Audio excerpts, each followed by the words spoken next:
Bug types have gotten a little bit of a bad reputation at the start of Pokemon Champions, with there not being too many viable bug types, not even mega bug types, Mega Scizor basically being the strongest of all of them. That being said, Mega Scizor does see kind of a niche usage and isn't very representative of a high tier Pokemon. That being said, there are a couple of bug types that have made some big waves in Pokemon Champions, including Ariados, which we talked about like a week or two ago, where it won the first online competition of Pokemon Champions, the first official one, as an anti-meta pick to deal with the likes of Sneasler. But in the past week, we've actually seen a couple of other bug types manage to make a big impact on the metagame. The two ones we're going to be talking about today are going to be Kleavor, which just won the previous VR challenge that happened this weekend, and also Vivillon, which has been making major waves in online tournaments, as well as just the online ladder. So we're going to be talking about these two Pokemon and the teams that they're being ran on. If you guys enjoy, leave a like, subscribe, do whatever, turn on notifications. Let's just go ahead and get right into it. So we have a couple of things to cover. This team was made by Yuta Kimura, and they actually took this team to Japan Nationals and used it to qualify. So yeah, they qualified, I believe, for Worlds with this team at Japan Nationals, which is incredible. I mean, taking a Vivillon Mega Blastoise team is kind of nuts. Vivillon is not really the first Pokemon that comes to mind when you think about viable bug types. I would argue that Volcarona comes before then, and then like Scizor and stuff. But even beyond that, this is a very off-meta team. As a matter of fact, the only Pokemon that you see consistently on top teams here is Basculegion, which is kind of holding this whole thing down. So, how does the team function? Well, this is not readable for my English-speaking audience, so I'm going to go to a recreation of the team that I've just tried to recreate based off of what info I've gotten from people like Paul Chua and my friend Twilight, who's been running this team recently. So just a bunch of people who have been using the team. I gathered as much information as I could. But the basic gist of this team is that Blastoise and Vivillon are going to be your main lead that will allow you to chip things in range of, you know, Basculegion and friends in the back. I feel like a broken record that this format is chipping things in range of Basculegion and King Gambit. But the fact of the matter, that really is the format for like most teams right now. Obviously, it's a little bit reductive, but we can't not acknowledge that when that's kind of the basis of the team itself that we're talking about. So Blastoise and Vivillon are actually a pretty phenomenal lead together, as it creates a lot of 50-50s for your opponent given their minimal information about the team. Whether you're playing on ladder where your opponent has literally no information about your team beyond your items and the Pokemon on it, or you're playing in an online tournament or in a real life tournament where they do have an open team sheet, the lack of information about like EV spreads and that sort of thing does make it so your opponent doesn't have the necessary info to make the most informed decision in like a game one situation. And of course, this team is even more effective on ladder where no one has this information unless they're like super familiar with the team. So yeah, basically it's a Choice Scarf Vivillon with Sleep Powder, Rage Powder, Hurricane, and Rain Dance. And it's being played next to a Blastoise with Water Spout, Dark Pulse, Shell Smash, and Fake Out. The rest of the team, we have a Brave Nature Kangaskhan with Fake Out, Double Edge, Low Kick, and Ice Punch. We have a Farigiraf that sets up Trick Room, has a Citrus Berry, Psychic, Thunderbolt, Trick Room, and Helping Hand. Charcoal, Torkoal, standard minimum speed set meant to sweep late game or early game if you want to go for hard Trick Room. And of course, we have Sash Basculegion, the cleanup crew of the format. So basically, Vivillon and Blastoise can create a lot of really scary 50-50 leads for your opponent. In your eyes, they're probably not a 50-50 because you have all the information necessary to make the correct call. But imagine you lead off with a Vivillon and a Blastoise. Obviously, Vivillon does not care for the likes of fire types and rock types like Incineroar, Charizard, or Aerodactyl. Blastoise loves those matchups, obviously. A Water Spout will make quick work of all of those Pokemon. And Vivillon is basically here to enable Blastoise to go for an early game sweep attempt. You can maybe sweep, you know, after a single Shell Smash and like win immediately, but more likely than not, you're going to get stopped at some point, but the opponent will take heavy damage and things will be knocked in range of things in the back. So what sort of 50-50 leads are there that your opponent has to call out?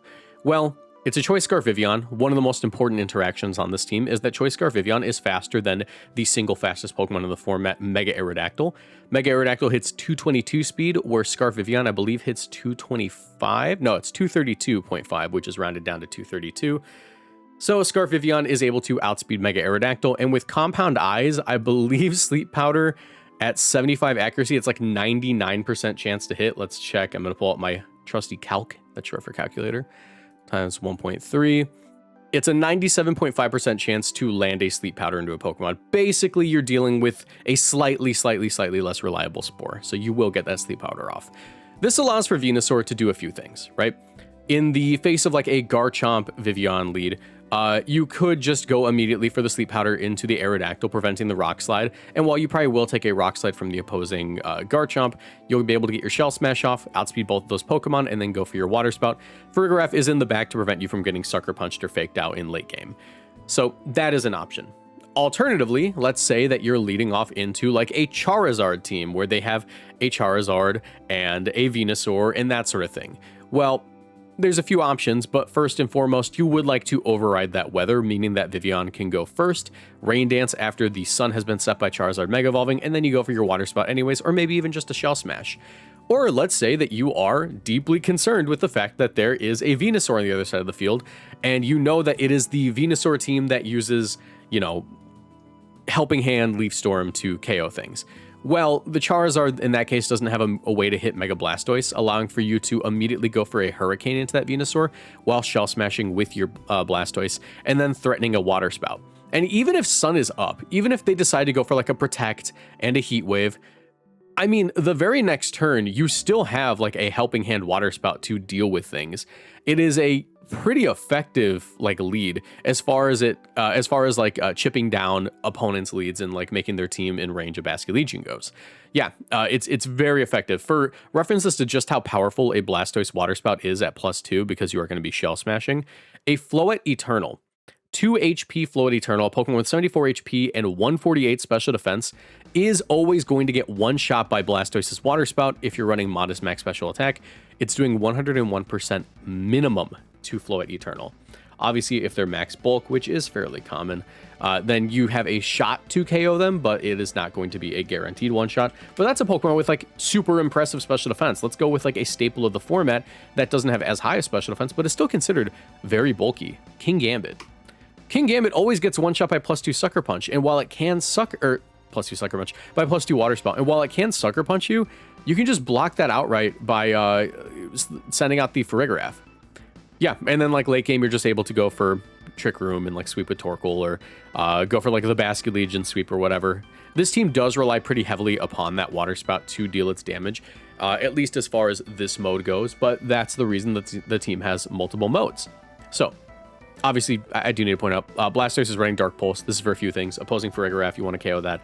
Opposing Sinistcha, Gengar, that sort of thing. You are lacking ice coverage, which can be a little bit frustrating for certain matchups, but I think that Vivillon's ability to sleep things, Rage Powder away hits, and allow Blastoise to go for like the Shell Smash setup for free into more passive leads means that you'll be doing just fine in a lot of situations. And if you do see like a Pokemon that Blastoise can't deal with, that's literally what Sleep Powder's for. That is the situation where you just sleep it and then just go. So, the other mode. This is arguably the Kangaskhan mode. Mega Kangaskhan, it's just so funny that it's a dual Mega team, and like neither of the Megas are like even close to top 10 in usage. So Kangaskhan. Kangaskhan runs Fake Out, Double Edge, Low Kick, and Ice Punch on the original team. That being said, you could make the case for Hammer Arm. The issue with Hammer Arm is that while it is extremely powerful and will just KO like Kingambit through Chople Berry, it's that it's only 90 accuracy, but it also makes Kangaskhan a much more effective Trick Room sweeper, as it's going to cut its speed in half. That being said, I think Low Kick is usually just a little bit better. This is the version of the team that you go with when you want to go for like hard Trick Room. You can lead off with a Kangaskhan Farigiraf, go for your Fake Out Trick Room. Kangaskhan can get as much damage as it can with Double Edge, and then let the Torkoal sweep with Basculegion in the back. If you want to see just how powerful a Kangaskhan can be, if we go with like a bulky max one that runs Double Edge, let's pull out Floette again, right? Let's pull out Floette, Calm Mind, Sweeper. That Double Edge is doing 85 to 101% to a bulky Floette. If it is a not bulky Floette, then yeah, you're going to be KOing it. And of course, a lot of people who watch these videos are going to be like, but Floette isn't used nearly as much as Sylveon. And that's true. That's true. But it's important to calc for Floette too, guys. Floette still sees usage. If it is a Sylveon, Sylveon, for one, doesn't really run a lot of bulk right now. Sylveon typically is ran on like Tailwind teams. So, like, worst case scenario, your Double Edge is still a practical guaranteed one-shot on the Sylveon, because if it's running max bulk, If it's not running like speed, then and it's running max bulk, you still have 75% chance. But if it is running max bulk or max speed or whatever it needs to be, it typically only has like a little bit of bulk on it. It's like a guaranteed one shot up until it hits like 20 HP investment. No, 21 HP investment, which is very solid. So Kangaskhan, I would say, is like one of the more underrated megas this format. Obviously, it has fake out. Obviously, it has access to like Scrappy to prevent Intimidate, meaning that its damage is more consistent even in the face of like Incineroars and stuff. And it's just like Torkoal Basket Legion in the back. The team is actually very easy for beginners to pilot, in my opinion. I think that this is a team that you can play on ladder, guarantee get to Master Ball in like a couple of games. Like you will win streak pretty effectively. But I will say it gets less and less effective the more that people see the team and the more people get used to the archetype, because that's like the thing. This isn't really a surprise sort of team where you like hit them with something that they weren't expecting, as much as it is like a team that is a little bit off meta and uses that tool or those tools to its full advantage. Now that we're done talking about Vivillon, I can talk about the Pokemon that I really want to talk about today. And I actually had notes for Vivillon. I don't have a lot of notes for Kleavor because I think that the Kleavor is pretty self-explanatory, and I can just ramble on this Kleavor for a second. So let's talk about what happened the other day in the VR challenge. This channel is partnered with Gamersubs. If you want to support my work and get great tasting drinks, you can order Gamersubs through my link in the description down below or with code Moxie boosted at checkout for 10% off. Gamersubs is a caffeinated product that I recommend only to my 18+ viewers, but my link will send you to their caffeine-free product section just in case. Every product purchased through my link supports my channel financially, so I'd really appreciate the support. Now back to the video. So the VR challenge May number 4 happened the other day, and it was won by Kyle Livinghouse using a team of Mega Frostlass, Sneasler, Basket Legion, Kingambit, Whimsicott, and Kleavor. Now, normally a Kleavor going this deep into a tournament would already be kind of a shock. Like, wow, what is Kleavor doing this deep in a tournament? How did it win, right? But the bigger shock is that Kleavor took second place too. So, obviously, we're seeing a little bit of a meta shift. Now, obviously, 5 of the 6 Pokemon on each of these teams is the same, but it's because Kleavor functions as a very similar role regardless of which mega it's defending. Because I would call Kleavor not only like an offensive threatening lead Pokemon, I think it's going to be a lead in 99% of the games it comes to, but it's also sort of a bodyguard for the mega that it's defending on both of these teams. Obviously, the bane of Frostlass and the bane of Mega Charizard is Mega Aerodactyl, the Pokemon that outspeeds everything, gets Tailwind off, and Rock Slides. It is a Pokemon that trades very, very easily and usually comes out positive on the other side of the trade for its team.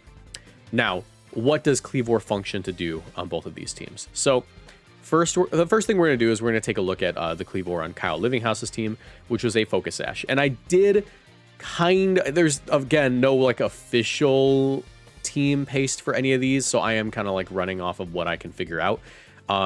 But based off of the item choices, I just went with like the most likely situation. I think Sneasler might be a little bit fatter and Frostless might be fatter, but we'll go with like just max for the sake of explaining the basic fundamentals of the team.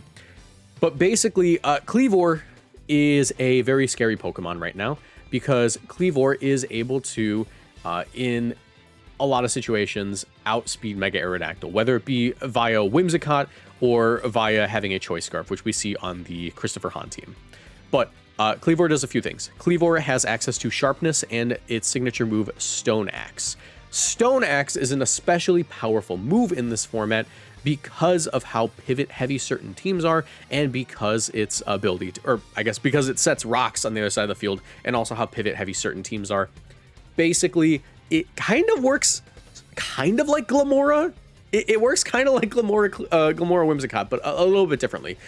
Where Glamora has like the poison that deals damage over time and gets things in range of Kingambit, Basket Legion in the back. Kleavor sets rocks, which basically punishes the opponent for even trying to switch, and also runs feints, allowing for it to break the protect on the opponent, letting partner Frostlass, partner Sneasler, whatever Pokemon's next to it, deal damage when the opponent's trying to play defensively if you decide to make a call out like that. But also Feint allows you to deal with Focus Sash Pokemon. Like if you deal with a Focus Sash Whimsicott, well, it's just going to get feinted into and then bye-bye Whimsicott. It's kind of like a Quick Attack. Does this thing get Quick Attack? It does, but Feint is better for the team that it's on. But yeah, obviously Stone Axe is a very powerful move coming off of Kleavor's base, 135 attack stat. and ability sharpness, yeah. So kleavor has to run Jolly because it wants to outspeed as many things as possible, and also because its Stone Axe is going to be one-shotting the things that it one-shots and two-shotting the things that it two-shots. That adamant nature isn't giving you as much help as it's worth running. Stone Axe. Usually only a 65 base power move, but when powered up by sharpness, it becomes about the same power as knockoff, which is like, what, like 97? Into a Mega Aerodactyl, of course, Stone Axe is one-shotting. Even into the bulkiest of Mega Aerodactyl, Stone Axe is going to one-shot and set rocks on the other side of the field. If we look at other popular teams right now, there's some things that you might notice, and that's that Stealth Rocks is not fun. Let's take the 4th place team run by Shohei Kimura. And this team uses a Mega Dragonite, a Whimsicott, a Charizard, a Garchomp, a Kingambit, and a Basculegion. Now, obviously, rocks are going to do a few things. One, if there is a Dragonite in the back, it's going to have its multi-scale broken, but also the initial damage from that Stone Axe is going to be very, very detrimental, because while Dragonite might have good bulk and half damage at full health, that Stone Axe is still doing 41 to 48%, right? And because it's a sash on the kleavor, if it gets Tailwind off, it's going to get to swing twice and get a KO. Now, the 90 accuracy is a little bit concerning for a lot of teams, but I would argue that for the most part, it is worth running. Other things that the team doesn't want to have to deal with rocks due to is the Focus Sash on the Whimsicott. You know, Focus Sash gets broken, and that's a problem. Basculegion also recently have started shifting from Choice Scarf on most sets to running like Focus Sash Liquidation on a lot of teams, because the Sash Basculegion trades a lot more easily in the endgame, and sometimes Basculegion versus Kingambit just comes down to if the Basculegion has its Focus Sash or not. Charizard, of course, is the biggest victim of this, as not only does Charizard Y get one shot by Stone Axe as it's ×4 effective, but also if it comes in on the Stone Axe, it's taking 50% of its health in damage because it's a ×4 effective, well, field hazard, I guess. Garchomp takes a little bit of chip damage, and Kingambit takes a little bit of chip damage. Beyond that, it really just is chip damage across the board and breaking sashes and stuff, which is very strong right now. You know, even Glamora runs Focus Sash, so if you manage to catch a Glamora switching out and switching back in, you'll get rid of the Sash and end up in a much more positive position where the Glamora doesn't get to eat 2 hits for free. You just get rid of that. I'd say the Sash is one of the most important items on a team right now, and being able to roll compress something that breaks sashes for the rest of the game, gets chip damage, and also one-shots a lot of the more important Mega Pokemon is really useful. As for the other moves that they're running on this team, of course, Close Combat is the pick that both of them have. The rest of the moves are different. This one runs Feint to Protect because it's a Sash set. The other one, which is a Choice Scarf set, and we'll get into why it is Choice Scarf, runs a Rock Slide and U-Turn set. So, Close Combat, of course, allows for kleavor to hit the one thing in the game that it really doesn't get to hit, and that is going to be Kingambit. Kleavor, I don't know if it actually one-shots Kingambit with Close Combat because it usually runs Choppleberry, right? I'm curious. I don't think so. I think 130, like if Sneasler's not getting it, Kingambit isn't getting it, and Sneasler doesn't always get it if it runs like Jolly. So let's give it a Choppleberry real quick. Choppleberry, give this guy Close Combat. It's a Jolly nature too, so Close Combat isn't doing nearly as much. Oh wait, that's Timid. Oh my god, I was calculating Timid? Okay, never mind. Yeah, you're one-shotting a lot more things than I thought. Okay, yeah, so Close Combat not getting the one-shot, but my bad, I was calculating Timid. Let's go back to that Aerodactyl. Even like a max bulk Aerodactyl, right? 32, 105% minimum. Now let's look at some other Pokemon. Basculegion, let's do the Sash set. Why not?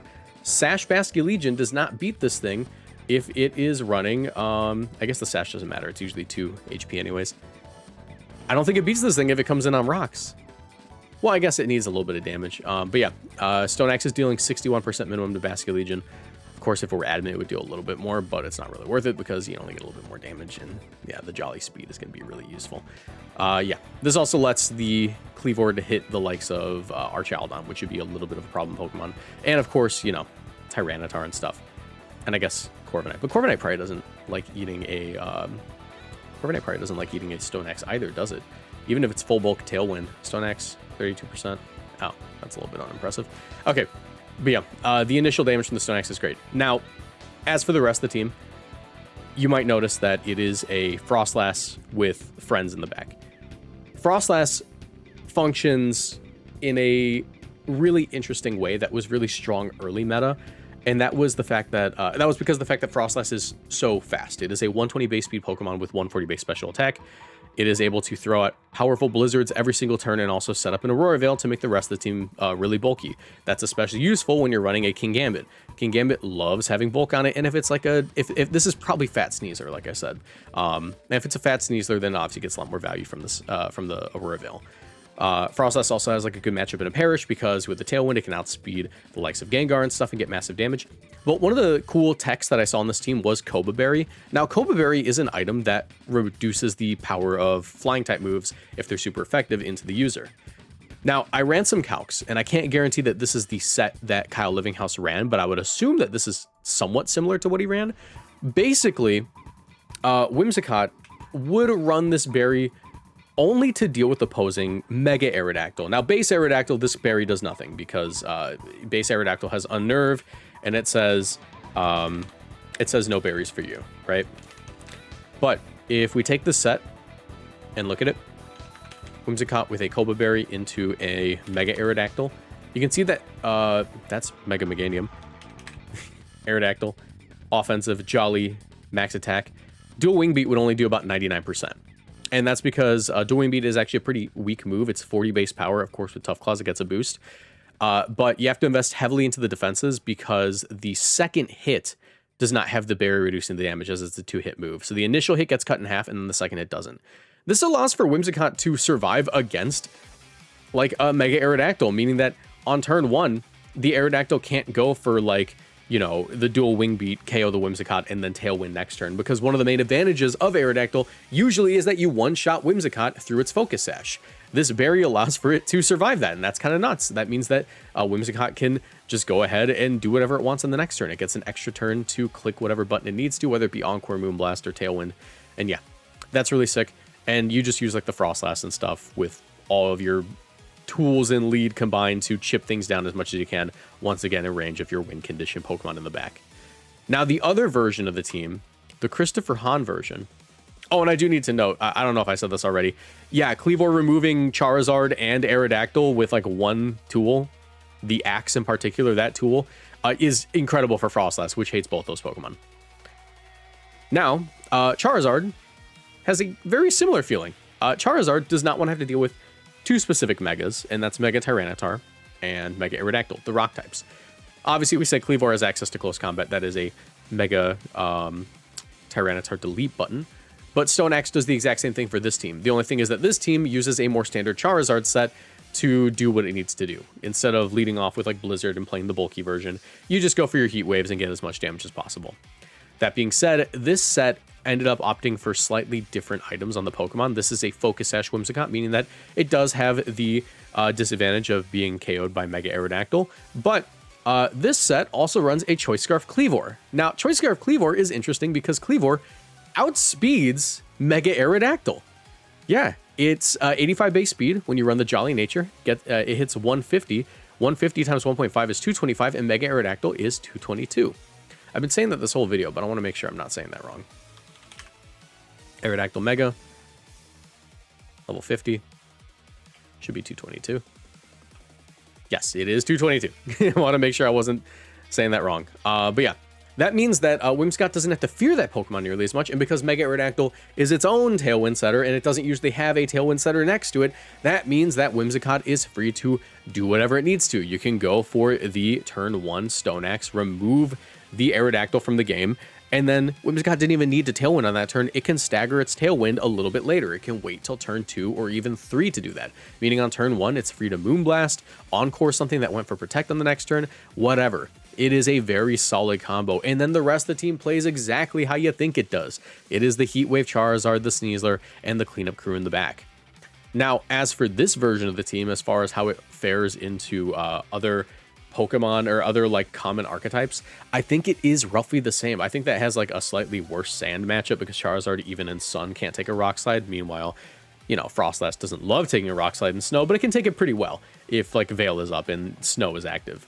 But yeah, as far as like the rest of the Pokemon that it like, or the rest of the matchups, I think that the Charizard version has more consistent matchups across the board. as it plays very similarly to Charizard Glimmora. We can see that it's basically like the same 6, except for you end up dropping the... which one we got dropped? Hold on. That's a Garchomp on this version of the team, and then this version has a... Oh, it's literally just... It's Sneasler. Yeah. So Glimmora becomes the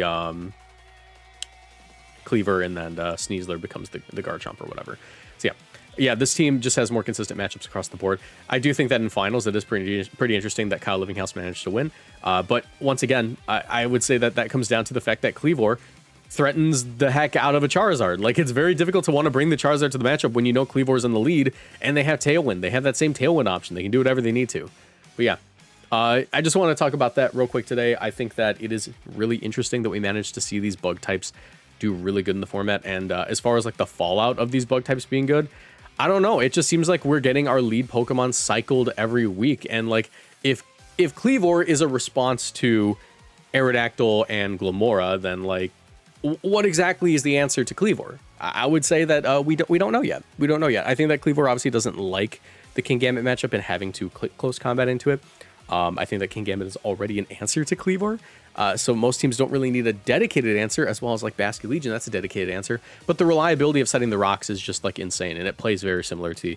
It doesn't play similarly to Glimmora, but it functions a very similar role as to what it wants to do in the game. But yeah, that's my thoughts for today. I don't really have any thoughts on what you can use to counter it, because I don't think it's something that you really need a dedicated counter to. It just seems like a very solid Pokemon right now. But yeah, thank you all for watching, and I'll see you in the next video. Goodbye.